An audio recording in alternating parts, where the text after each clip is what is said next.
আসসালামু আলাইকুম সুপ্রিয় শিক্ষার্থী, আশা করি সবাই ভালো আছো। তোমাদেরকে নতুন অর্গানিক বস কোর্সে স্বাগতম। এই কোর্সটা তোমাদের জন্যই লঞ্চ করা। তোমাদেরকে অর্গানিক কেমিস্ট্রির একটা ডিফারেন্ট একটা ফিল্ড দেবো ইনশাল্লাহ। এখন মূল কথা যেটা সেটা হচ্ছে অর্গানিক কেমিস্ট্রি নিয়ে আমাদের অনেক ভয়, অনেক ভীতি। আসলে আমরা এটা ঠিক মতো পড়তে পারি না, বা পড়লে বুঝতে পারি না, কিংবা আমাদের প্র্যাকটিসটা ঠিক মতো হয় না। সব কিছু জিনিসের মাথায় রেখে আমাদের এই কোর্সটা ডিজাইন করা। ঠিক আছে, এই কোর্সে আমরা কি কি করব সব কিছু তোমাকে ইন ডিটেলস আগে 1 মিনিটে বলে দিচ্ছি। নাম্বার 1, আমরা হচ্ছে এই কোর্সে মূল বই অর্থাৎ হাজারি স্যারের বই, কবির স্যারের বই লাইন বাই লাইন পড়ে ফেলবো। তাহলে মেডিকেল এবং ঢাকা ইউনিভার্সিটি কিংবা ইঞ্জিনিয়ারিংয়ের জন্য যে বেসিকটা দরকার, একই সাথে বোর্ড পরীক্ষায় আমি ফাটাফাটি রেজাল্ট করতে পারবো। নাম্বার 1 এটা। এবং নাম্বার 2 হচ্ছে মেডিকেলের যাবতীয় বিগত সালে যতগুলো কোয়েশ্চেন আসছে সবগুলো সলভ করব। বুয়েট, কুয়েট, সিকে, রুয়েট সহ ইঞ্জিনিয়ারিং যতগুলো কোয়েশ্চেন আসছে সবগুলো সলভ করব। এবং বোর্ড পরীক্ষার জন্য টপিক ভিত্তিক আমরা সৃজনশীল এমসিকিউ সলভ করব, ঢাকা ইউনিভার্সিটির এমসিকিউ সলভ করব, রিটেন পার্ট সলভ করব। তাহলে ইনশাল্লাহ আমাদের এই বিষয়গুলো কভার হয়ে যাবে। একই সাথে আমরা আরেকটা মজাদার একটা বিষয় করব, সেটা হচ্ছে আমরা একটা যৌগ থেকে হুট করে আরেকটা যৌগে কিভাবে কনভার্ট করা যায়, হ্যাঁ, কিভাবে যাওয়া যায়, সেই প্রসেসগুলো আমরা শিখবো, যেটাকে বলা হয় জৈব রসায়নের রুট ম্যাপ। তাহলে এই কোর্সটা হতে যাচ্ছে তোমার জন্য একটা দারুণ সুযোগ জৈব রসায়নকে নিজের আত্মস্থ করে নেওয়ার জন্য। সো এই কোর্সে সবাইকে আবারও স্বাগতম জানাই। এবং এই কোর্সে কিন্তু আমরা একটা বিশাল অফার রাখছি। হ্যাঁ, কোর্সের প্রাইস কিন্তু নর্মালি কত দেখো 1300 টাকা, বাট আমি বলছি প্রথম 300 জনের জন্য 900 টাকা করে রাখবো। এবং এই কোর্সে যারা যারা ভর্তি হওয়ার সবার জন্য একটা করে সারপ্রাইজিং গিফট থাকবে।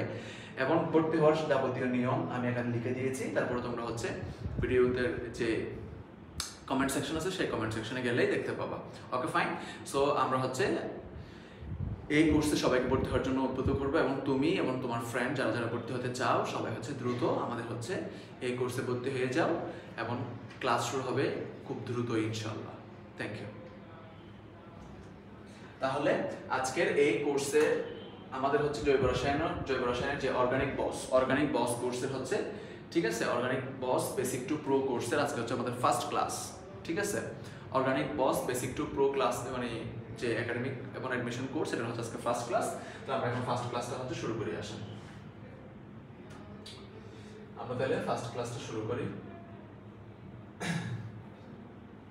তাহলে ফার্স্ট ক্লাসে হচ্ছে আমাদের দেখেন, আমি আপনাকে বলে দিই আগে। এখানে হচ্ছে জৈব রসায়ন হাজারি স্যারের বই আছে, জৈব রসায়ন কবির স্যারের বই আছে। কবির স্যারের অনুশীলনীর সকল এমসিকিউ আমরা সলভ করব, হাজারি স্যারের অনুশীলনীর সকল এমসিকিউ আমরা সলভ করব, যেন ভাই কোনো ধরনের বেসিকে ঘাটতি না থাকে। এবং যেহেতু এটা যারা ইঞ্জিনিয়ারিং মেডিকেল পরীক্ষা দিবা তাদের জন্য সকল ধরনের বিগত সালের কোয়েশ্চেনগুলো সলভ করে দেবো। তাহলে আজকে আমাদের ফার্স্ট ক্লাস কিসের উপর? জৈব রসায়নের একদম ফার্স্ট ক্লাস, সেকেন্ড চ্যাপ্টার এটা। সো এই ফার্স্ট ক্লাসে হচ্ছে আমি তোমাদেরকে ক্লাস শুরু হওয়ার আগে একটু কথা বলে নিই। এই ক্লাসটাতে হচ্ছে আমরা মূলত যে বিষয়গুলো মাথায় রাখবো সেটা হচ্ছে বইয়ের লাইন বাই লাইন পড়বো, এবং যে বিষয়গুলো আমাদের নোট করা লাগবে, এসেনশিয়াল যে বিষয়গুলো আমাদের নোট করা লাগবে সেই বিষয়গুলো আমরা নোট করে ফেলবো। তাহলে আমাদের আর কোনো ধরনের কি রইল না, বেসিকে সমস্যা রইল না। তাহলে আমাদের অর্গানিক কেমিস্ট্রি ফার্স্ট ক্লাস আজকে। তাহলে আমরা প্রথমে লিখি অর্গানিক কেমিস্ট্রি। অর্গানিক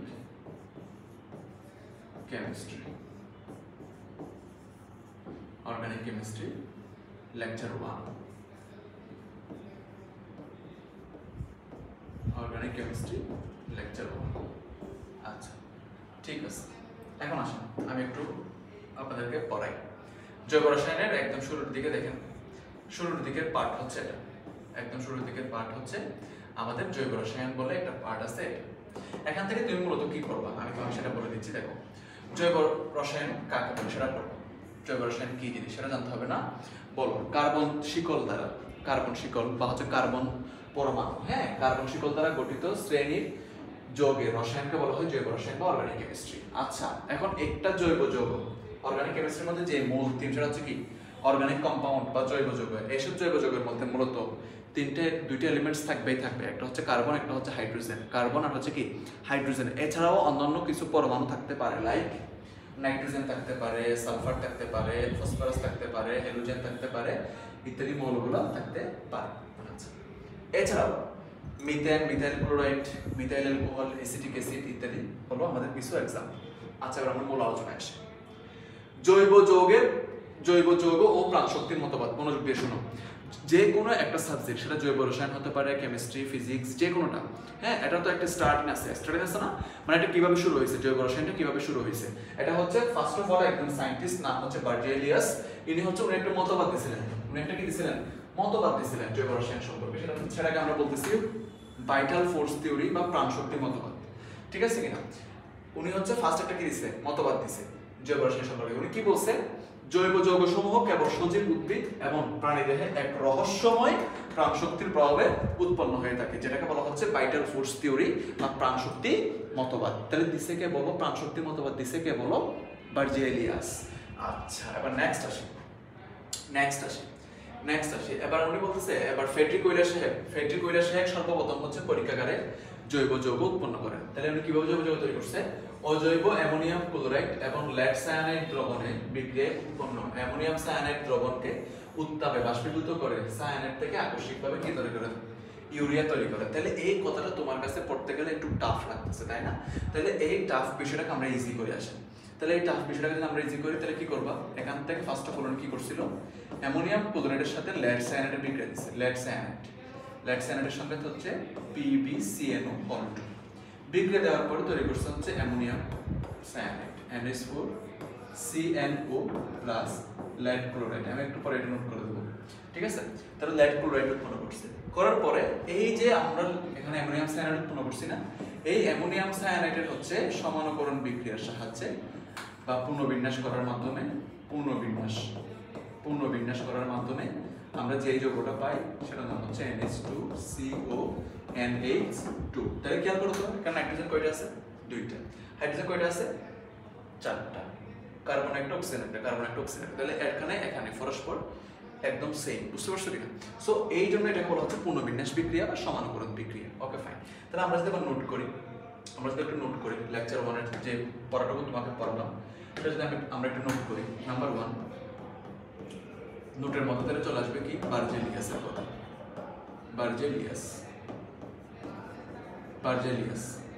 বার্জেলিয়াস কি করছে? প্রাণ শক্তি মতবাদ দিয়েছে। বার্জেলিয়াস কি করছে? প্রাণ শক্তি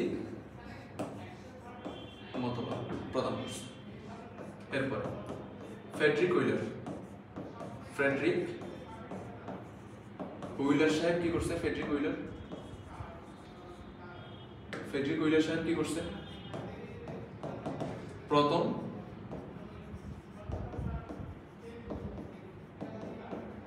জৈব যৌগ তৈরি করছে। এখন আমরা সেই প্রসেসটা দেখবো, জৈব যৌগ উনি কিভাবে তৈরি করলেন, আমরা সেই প্রসেসটা দেখবো। দেখো, ফার্স্ট অফ অল উনি কার সাথে বিক্রিয়া দিছে? অ্যামোনিয়াম ক্লোরাইডের সাথে কার বিক্রিয়া দিছে? লেড সায়ানাইডের বিক্রিয়া দিছে। বিক্রিয়া দেওয়ার পরে এখান থেকে কি তৈরি করছে? হচ্ছে ammonium cyanide plus lead chloride. Then এখান থেকে উৎপন্ন যে অ্যামোনিয়াম সায়ানাইড আছে, এই অ্যামোনিয়াম সায়ানাইডকে সমানকরণ বা পুনর্বিন্যাস বিক্রিয়ার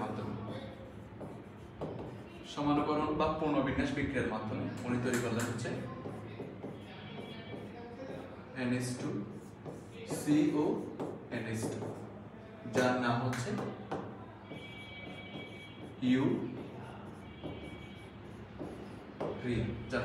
ইউরিয়া। তাহলে তোমাকে যদি কখনো প্রশ্ন করা হয় ফ্রেডরিক উইলার যে প্রথম জৈব যৌগ তৈরি করছে ল্যাবরেটরিতে, সেই যৌগটার নাম কি? তখন আনসার হবে কি? ইউরিয়া। তাহলে উনি এটা তৈরি করছিল কিভাবে সেটা বলি তোমাকে একটু গল্প আকারে।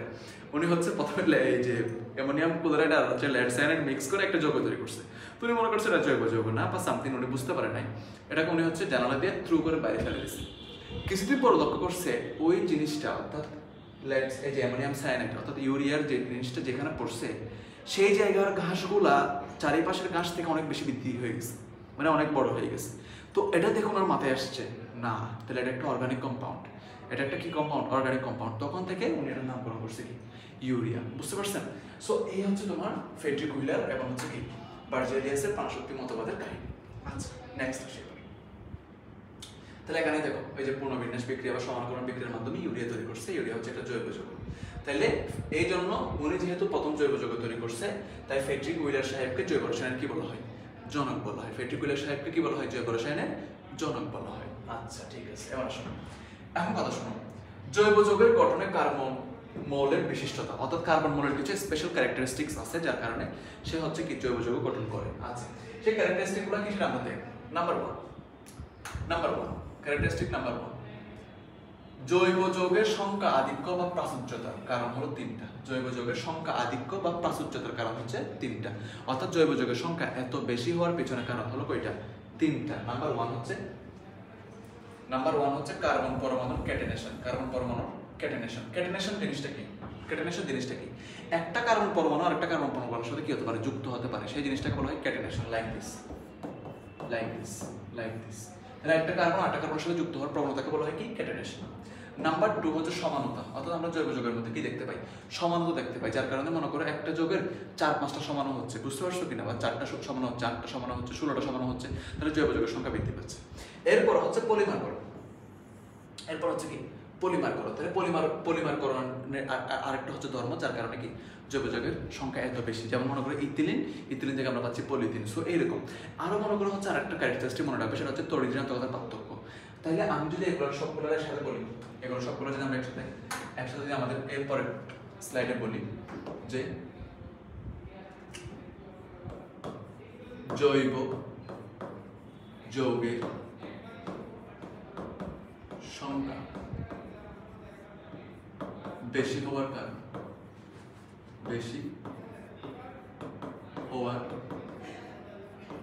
কারণ কারণ আমরা দেখতে পাই হচ্ছে অজৈব যৌগ বা যেগুলো আয়নিক যৌগ সেগুলোর সংখ্যা প্রায় 1 লক্ষের কাছাকাছি বা 80-90 হাজারের কাছাকাছি। সেখানে জৈব যৌগের সংখ্যা প্রায় 80 লক্ষ, তাহলে অনেক বেশি না? সো এই কারণেই জৈব যৌগের সংখ্যা এত বেশি হওয়ার কারণ কি সেটা আমাদের জানতে হবে। তাহলে এই কারণগুলোর মধ্যে নাম্বার ওয়ান কারণ যেটা একদম লিড কারণ যেটা, সেটার নাম হচ্ছে ক্যাটেনেশন। সেটা হচ্ছে কি? ক্যাটেনেশন।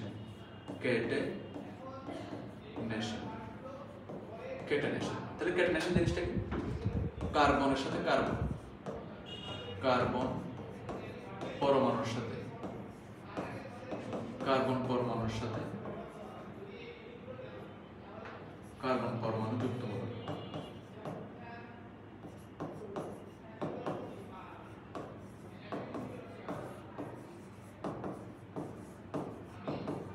অর্থাৎ কার্বন যুক্ত হওয়ার যে প্রবণতা সেটাকে বলা হয় ক্যাটেনেশন। নাম্বার 2 রিজন সেটা হচ্ছে তোমার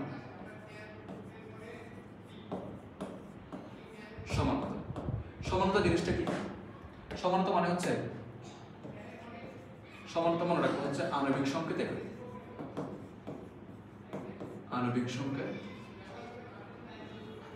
একই কিন্তু গাঠনিক সংকেত ভিন্ন।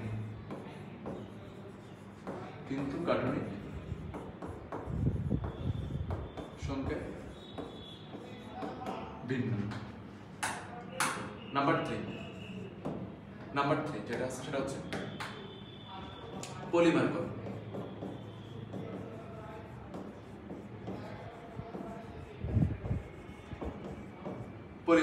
পলিমারকরণ মানে কি? মনোমার। আমি সংক্ষেপে লিখলাম, অসংখ্য মনোমার যুক্ত হয়ে তৈরি করবে কি? পলিমার। আচ্ছা, এরপরে 4 নম্বরের আরেকটা ক্যারেক্টারিস্টিক্স তোমাকে মনে রাখতে বলছি আমি, সেটা হচ্ছে তড়িৎ ঋণাত্মকতা। তড়িৎ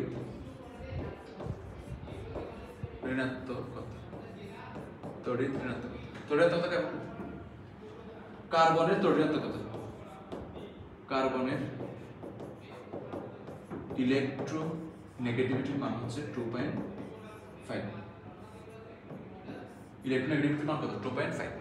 যে মানটা অতিরিক্ত বেশিও নয় আবার খুব কমও নয়, মাঝামাঝি অবস্থানে, যার কারণে সে যে কোনো যৌগের সাথে কি করতে পারে? সহজে বাইন্ড করতে পারে, বন্ধন গঠন করতে পারে।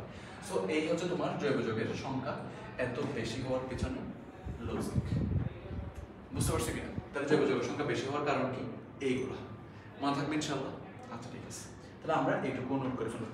শোনো, ক্লাসে আমি যতটুকু পড়াবো, যেটা পড়াবো সেটা তো পড়াবো, আর যতটুকু এখানে নোট করাবো তুমি খাতায় শুধুমাত্র সেইটুকুই তুলবা।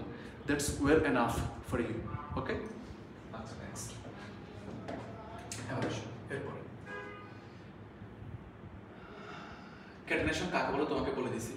কার্বনের অসংখ্য পরমাণু নিজেদের মধ্যে যুক্ত হওয়ার প্রবণতা এবং আকার আকৃতি দীর্ঘ সংকর বা হচ্ছে বলের গঠন করার ক্ষমতাকে বলে আমরা ক্যাটেনেশন। আচ্ছা,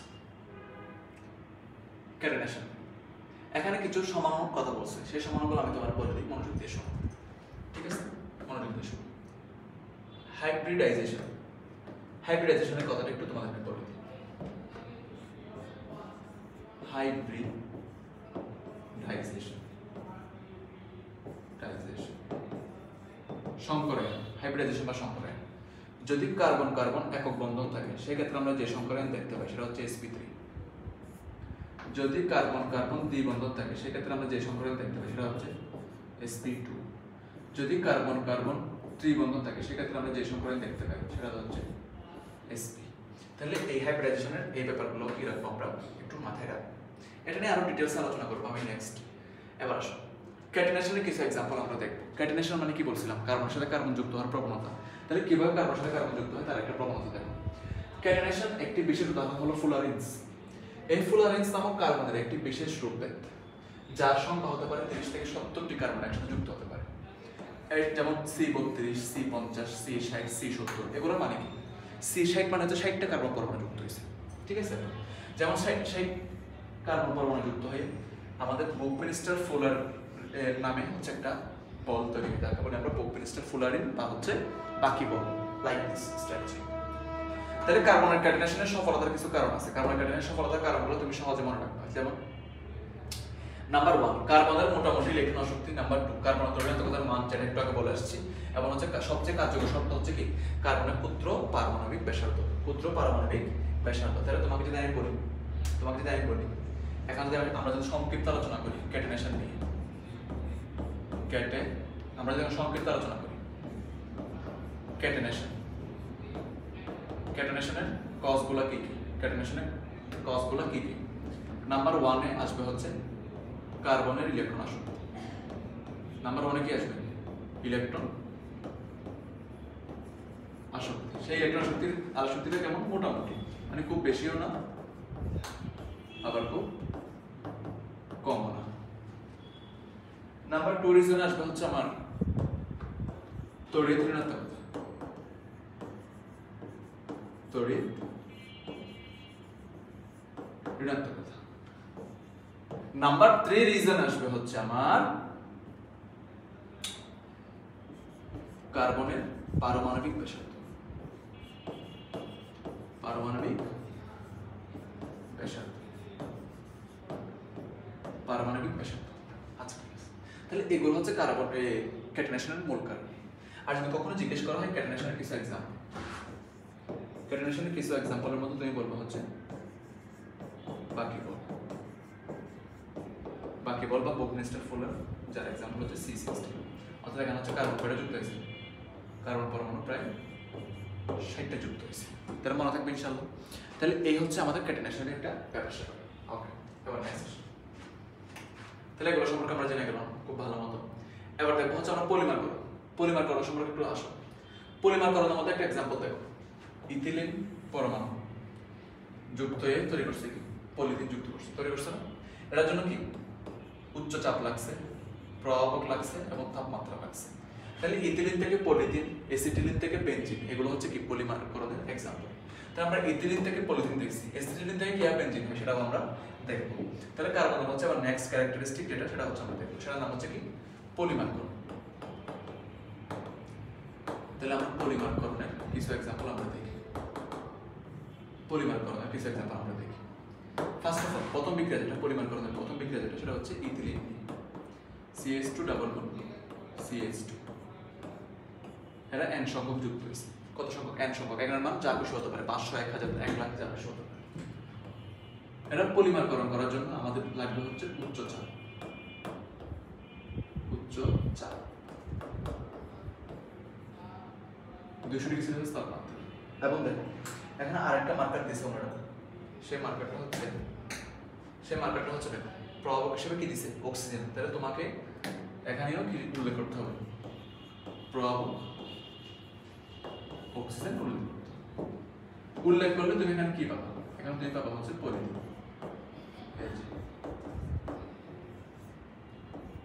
বাস এটা হচ্ছে পলিথিনের সংকেত হয়ে গেল। এখন আরেকটা বিক্রিয়া আছে পলিমারকরণের, আরেকটা বিক্রিয়ার এক্সাম্পল আমরা এখানে বলছি, সেটা হচ্ছে কি, এটা তো ইথিলিন থেকে আমরা পলিথিন তৈরি করছি না। এখন আমরা শিখবো হচ্ছে এসিটিলিন বা ইথাইন থেকে বেনজিন। তাহলে দেখো এসিটিলিন বা ইথাইন থেকে বেনজিন আমরা কিভাবে তৈরি করতে পারি, এটা হচ্ছে এসিটিলিনের সংকেত CH এসিটিলিনের সংকেত না। এখানে কার্বন কয়টা আছে, 2টা। তাহলে আমরা তৈরি করবো কি বেনজিন। তাহলে এখানে কার্বন আছে 2টা, তাহলে আমার বেনজিনের জন্য কার্বন লাগবে কয়টা, 6টা, কারণ বেনজিনের সংকেত কি C6H6। তাহলে আমরা এখানে যথারীতি 3টে এসিটিলিন দেব, 3টে এসিটিলিন দিয়ে এটাকে আমরা এবার পলিমারকরণ করতেছি।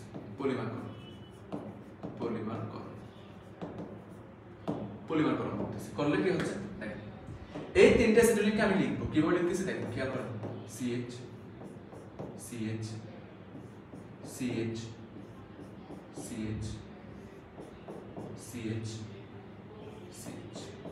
লিখলাম। এবার এখানে 3টা করে বন্ড আছে না, বন্ড আছে, তাহলে এখানে 3টা করে বন্ড দিল, এখানে 3টা করে বন্ড আছে, এই 3টা বন্ড দিল, এখানেও 3টা বন্ড আছে, সেই 3টা বন্ড দিল। এখন আমাদের কাজ কি, এখন এটাকে বেনজিনে কনভার্ট করো। তাহলে বেনজিনে যখন কনভার্ট করব তখন কি করব, এই জাস্ট এখানকার যে বন্ডটা আছে এখান থেকে একটা বন্ড সরাই এখানে দিয়ে দেব। তাহলে এখানে আমি কিভাবে দিতে পারি, লাইক দিস, এই বন্ডটা দিয়ে দিলাম, বুঝতে পারছো কিনা। আবার মনে করো হচ্ছে এখান থেকে একটা বন্ড নিয়ে গিয়ে আমি এখানে দিয়ে দেবো। তাহলে এখানে আমি বন্ডটা কিভাবে দিতে পারি, বেশি লম্বা হয়ে যাচ্ছে,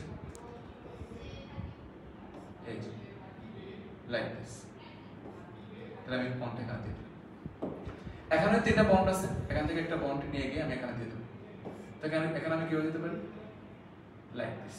তাহলে একটু করে লম্বা করে দিলাম, এবার তুমি বলো এটা কি হয়েছে, এটা একটা বেনজিন হয়েছে না। তাহলে এই জিনিসটা না, এটা হচ্ছে এখন কি হয়ে গেছে, বেনজিন হয়ে গেছে। তাহলে তুমি নিশ্চয়ই বুঝতে পারছো কিভাবে এসিটিলিন থেকে আমি বেনজিন বানাবো। তাহলে এটা হচ্ছে কার সংকেত, বেনজিনের সংকেত। আর বেনজিনের আলটিমেট সংকেতটা কি, বেনজিনের আলটিমেটলি আমরা বেনজিনকে চিনি হচ্ছে C6H6। এই সংকেত হচ্ছে কি আমরা কাকে চিনি, বেনজিনকে চিনি। তাহলে দেখো 6টা কার্বন হয়েছে, 6টা হাইড্রোজেন হয়েছে, সো এটা হচ্ছে আমাদের বেনজিনের সংকেত। তাহলে এটা কোথা থেকে তৈরি করলাম, বেনজিনটা আমরা কোথা থেকে তৈরি করলাম, বেনজিন আমরা তৈরি করলাম হচ্ছে ইথাইন বা এসিটিলিন থেকে। ইথাইন বা এসিটিলিন থেকে আমরা কি তৈরি করলাম, বেনজিন তৈরি করলাম। তাহলে আমরা যে লাইনটা আমরা পড়ছি, এই লাইনটা আমরা এখন কি খুব ভালো মতো বুঝতে পারছি না, ইথিলিন থেকে পলিথিন বা এসিটিলিন থেকে বেনজিন, বুঝতে পারছি না। এবার চলো সেখানে জৈব ও অজৈব যৌগের পার্থক্য। জৈব ও অজৈব যৌগের পার্থক্য এই জিনিসটা খুবই সহজ, তুমি হচ্ছে এখন খুব ভালো মতো বুঝতে পারবা, একটু খেয়াল করো।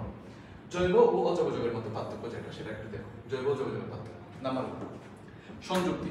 জৈব যৌগ কি নিয়ে গঠিত হচ্ছে, তার সংযুক্তি। অজৈব যৌগ কি নিয়ে গঠিত হচ্ছে, তার সংযুক্তি। তাহলে এখানে হচ্ছে জৈব যৌগে কার্বন অবশ্যই থাকতে হবে, আর ওই জৈব যৌগের মধ্যে 2 বা ততোধিক মৌলের সমন্বয়ে গঠিত হবে। বন্ধনের প্রকৃতি, জৈব যৌগের সবগুলো বন্ধন হবে সমযোজী, আর অজৈব যৌগের মধ্যে সেটা সমযোজীও হতে পারে, আয়নিকও হতে পারে। এরপরে 3 নাম্বার, জৈব যৌগের গলনাঙ্ক স্ফুটনাঙ্ক সাধারণত কম হয়, কিন্তু অজৈব যৌগের গলনাঙ্ক স্ফুটনাঙ্ক বেশি হয়। সেটা কথাটা কেন বুঝছি, 700 ডিগ্রি সেলসিয়াসের বেশি হবে, আর এখানে আমাদের নরমালি 65 বা 121 বা 350 এর নিচে হবে। তাহলে জৈব যৌগ হলে গলনাঙ্ক স্ফুটনাঙ্কের মান 350 ডিগ্রি সেলসিয়াসের নিচে হবে, আর অজৈব যৌগ হলে গলনাঙ্ক স্ফুটনাঙ্কের মান 700 ডিগ্রি সেলসিয়াসের বেশি হবে। এবার আসুন দ্রাবকতা। জৈব যৌগসমূহ পোলার দ্রাবক পানিতে দ্রবণীয় কিন্তু অদ্রবণীয়, কিন্তু জৈব দ্রাবক যেমন ইথার বেনজিনে দ্রবণীয়। আর এখানে হচ্ছে পোলার দ্রাবক যেমন পানিতে, অজৈব যৌগসমূহগুলো দ্রবণীয় হবে, কিন্তু জৈব দ্রাবকে কি হবে, অদ্রবণীয় হবে। তাহলে এটাও জানলাম। এরপর আসুন জ্বলন বা দহন। জৈব যৌগের জ্বলন বা দহনের পরে কোনো ধরনের অবশিষ্ট থাকে না, কিন্তু অজৈব যৌগের ক্ষেত্রে থাকে। তড়িৎ পরিবাহিতা, জৈব যৌগসমূহ সাধারণত তড়িৎ অপরিবাহী, আর জৈব যৌগসমূহ সাধারণত তড়িৎ অপরিবাহী, কিন্তু অজৈব যৌগসমূহ তড়িৎ পরিবাহী। যৌগের সংখ্যা আমি তোমাকে বলেছি, দেখো যেটা জৈব যৌগের সংখ্যা হচ্ছে 80 লক্ষ, আর অজৈব যৌগের সংখ্যা হচ্ছে 1 লক্ষের কম, 90,000 মাত্র, ঠিক আছে। সমগোত্রীয় শ্রেণী আমরা সাধারণত হচ্ছে জৈব যৌগের ক্ষেত্রে সমগোত্রীয় শ্রেণী দেখতে পাই, যেমন অ্যালকোহল শ্রেণী, অ্যালডিহাইড শ্রেণী, ঠিক আছে কিনা, অ্যালকেন শ্রেণী, অ্যালকিন শ্রেণী, এরকম। কিন্তু এখানে তেমন কোনো সমগোত্রীয় শ্রেণী দেখা যায় না।